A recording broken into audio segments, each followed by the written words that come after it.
Welcome to P. Agarwal editorial. So the first article that we are going to discuss today, it is related to should Ladakh get the statehood.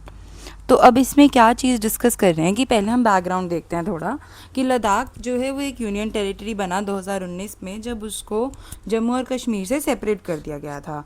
तब से locals demand करें कि एक तो statehood मिले और 6 schedule का status मिले, जिसमें स्पेशल ट्राइबल सेफगार्ड्स रहते हैं कि उनकी प्रॉपर्टीज़ वगैरह मतलब कैसे यूटिलाइज होंगी, उनको क्या प्रोविजंस दिए जाएंगे, या मतलब उसमें काफ़ी चीज़ें उनके सेफगार्ड्स के लिए होती हैं, मतलब स्पेशली ट्राइबल्स के लिए होती हैं। Recent protest turn violent on सितंबर 24, जिसमें 4 लोग मर गए और एक्टिविस्ट सोमन वांगचुक को डिटेन कर लिया गया under national security as national security threat कहकर उनको कर लिया गया। वाई पीपल वॉन्ट स्टेटहुड, अब स्टेटहुड चाहिए क्यों? पहले क्या होता था, अब ये ना कुछ अलग अलग ऑथर्स के व्यूज़ हैं डिफरेंट टॉपिक्स पे, तो उसमें से अब इस टॉपिक पे किसी ने व्यूज़ दिए हैं अपने कि वाई पीपल वॉन्ट स्टेटहुड। तो अर्लियर जो लद्दाख था वो उसकी रिप्रेजेंटेशन थी जम्मू एंड कश्मीर के असेंबली में, तो वो एक सीएम इलेक्ट कर सकते थे, पर अब वो वॉइसलेस है। कोई सेफगार्ड नहीं है लैंड और जॉब्स के लिए after the loss of articles 370 and 35A। कोई पब्लिक सर्विस कमीशन नहीं है, no local recruitment for 6 years, bureaucrats हैं, नॉट इलेक्टेड लीडर्स जो डिसीजंस ले रहे हैं। पॉपुलेशन साइज 3.5 लाख जो है वो बैरियर नहीं होना चाहिए, क्योंकि सिक्किम को भी स्टेटहुड मिला विद सिमिलर पॉपुलेशन। तो बिना डेमोक्रेसी और गवर्नमेंट के पीपल लोगों को लग रहा है कि उनके साथ धोखा किया जा रहा है। गवर्नमेंट एंड एक्सपर्ट कंसर्न्स, तो सुप्रीम कोर्ट ने अपहेल्ड किया यूटी का decision. Ladakh does have an MP, so ये कम्प्लीटली वॉइसलेस भी नहीं है। जो लद्दाख की स्मॉल पॉपुलेशन और स्ट्रैटेजिक सेंसिटिविटी है उसको देखकर जो 6 शेड्यूल की प्रोटेक्शन है should come first before statehood. तो उसके बाद क्या बात हो रही है कि जो 6 शेड्यूल है वो एक कंप्लीट सॉल्यूशन नहीं है। जैसे हमने असम, मेघालय, मिजोरम में भी देखा कि लिमिटेड ऑटोनॉमी है उसकी in practice. Statehood needs deliberation and a staggered approach. Next is government's position, तो मिनिस्ट्री ऑफ होम अफेयर्स कहती है कि progress has been made, more reservation दी गई है एसटीज़ को, फिर वुमेन रिजर्वेशन दी गई है हिल काउंसिल्स में, लैंग्वेज प्रोटेक्शन इनिशिएटिव्स लिए गए हैं, रिक्रूटमेंट जो प्रोसेस है वो 1800 गवर्नमेंट जॉब्स के लिए शुरू कर दी गई है। पर लेकिन जो लद्दाख ग्रुप्स हैं they reject these as just executive orders, not constitutional guarantees. तो मेन डिमांड्स क्या हैं लद्दाख ग्रुप्स की कि स्टेटहुड चाहिए उन्हें, 6 schedule status, public service commission, separate Lok Sabha and for Leh and Kargil, then autonomous councils issue।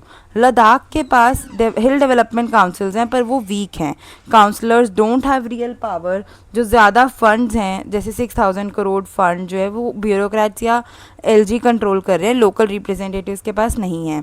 Councils get only 600 crore which is seen as unfair. Security angle, जो border threats हैं China Pakistan वो side करे जा रहे हैं, पर जो एक्सपर्ट्स हैं वो आर्ग्यू करते हैं कि जो स्टेटहुड है वो सिक्योरिटी को वीक नहीं करेगा, army presence will remain as in Punjab, Uttarakhand and Sikkim.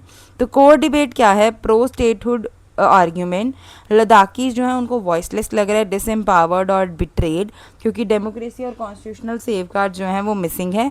Caution against statehood अभी के लिए क्या है कि जो पॉपुलेशन साइज और सेंसिटिविटी सजेस्ट करती है कि Ladakh should first get 6 schedule protections before considering statehood. So crux of the topic is कि लद्दाखीज को फुल स्टेटहुड चाहिए वॉइस, जॉब, सेफगार्ड्स के लिए, बट जो गवर्नमेंट है वो प्रेफर कर रही है gradual step starting with 6 schedule status. The next article is crisis of journalism, sources in journalism then versus now. Traditionally जो सोर्सेज हैं जैसे कि विसल ब्लोअर्स वो इंफॉर्मेशन रिवील करा करते थे to challenge official narratives. Today many sources simply क्या करते हैं, वो स्टेट के वर्जन जो इवेंट्स हुए उसको क्वेश्चन करने की बजाय उसको ही एम्पलीफाई करके बता देते हैं। This weakens journalism roles as just a watchdog. Systemic crisis in access to information, तो मीडिया के पास बहुत कम एक्सेस है आजकल ऑफिशियल इंफॉर्मेशन की, क्योंकि गवर्नेंस में सीक्रेसी बहुत हो गई है। एग्जीक्यूटिव जो वर्ल्ड वाइड हैं वो नेशनल सिक्योरिटी को एक शील्ड की तरह यूज़ करते हैं to avoid transparency. Next is parliamentary, even जो पार्लियामेंट्री आंसर्स और कोर्ट सबमिशंस हैं गवर्नमेंट के द्वारा वो भी कंसील करते हैं rather than reveal the truth.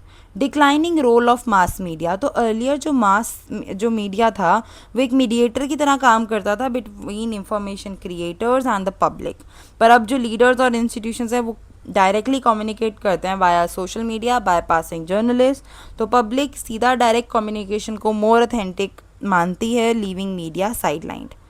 वैसे भी अगर आजकल का अगर एक्चुअल में मीडिया देखे तो उसे ज़्यादा ये शौक है देखने का कि बॉलीवुड में क्या हो रहा है या फिर कौन क्या कर रहा है अपनी ज़िंदगी में, ये देखने की बजाय कि एज अ नेशन क्या हो रहा है हमारे साथ। जर्नलिज्म आइडेंटिटी क्राइसिस, तो सोर्सेज जैसे जैसे कम हो रहे हैं, बाईपास किया जा रहा है उन्हें, तो journalist are struggling to reinvent themselves. कुछ तो सिंपली प्रोपेगेंडास के साथ चले जाते हैं, कुछ काउंटर प्रोपेगेंडास के साथ चले जाते हैं, कुछ लोग ओपन सोर्स और ग्राउंड रिपोर्टिंग को यूज़ कर लेते हैं। Real challenges, courage, capacity and capital, तो गुड जर्नलिज्म के लिए करेज होनी चाहिए कि वो क्वेश्चन कर सकें, पावर, कैपेसिटी हो, स्किल्स प्लस टूल्स हो उनके पास इन्वेस्टिगेशन के लिए, और कैपिटल सबसे बड़ी प्रॉब्लम है। Profit driven capitalism can not sustain public interest journalism. Media ownership and funding problem, तो रिच इंडिविजुअल्स और कॉरपोरेशन जो है वो मीडिया हाउसेस को खरीद लेते हैं, रेजिंग क्वेश्चंस ऑफ इंडिपेंडेंस। जो पब्लिकली फंडेड मीडिया है वो अंडर अटैक है। वेस्ट में ही populist call it a scandal. India में public media acts as a government mouthpiece without autonomy. तो core question is who page for journalism, तो survive करने के लिए journalism need stable funding models that are un purely profit driven और politically controlled. तो debate जो है future of journalism पे मस्ट इंक्लूड कि फंडिंग सोर्सेज कहाँ से आएंगे, नॉट जस्ट क्वालिटी और content. So crux of the topic इसकी जो जर्नलिज्म है वो क्राइसिस में है बिकॉज जो सोर्सेज हैं वो कम हो चुके हैं, गवर्नमेंट बाईपास कर देती है मीडिया को और फंडिंग इज शेकी। ज़्यादा जर्नलिस्ट या तो प्रोपेगेंडा के साथ या उसके बिल्कुल अगेंस्ट या फिर इंडिपेंडेंटली रिपोर्ट करते हैं, but without independent funding the public interest journalism cannot survive. So that's all for the articles today. Thank you.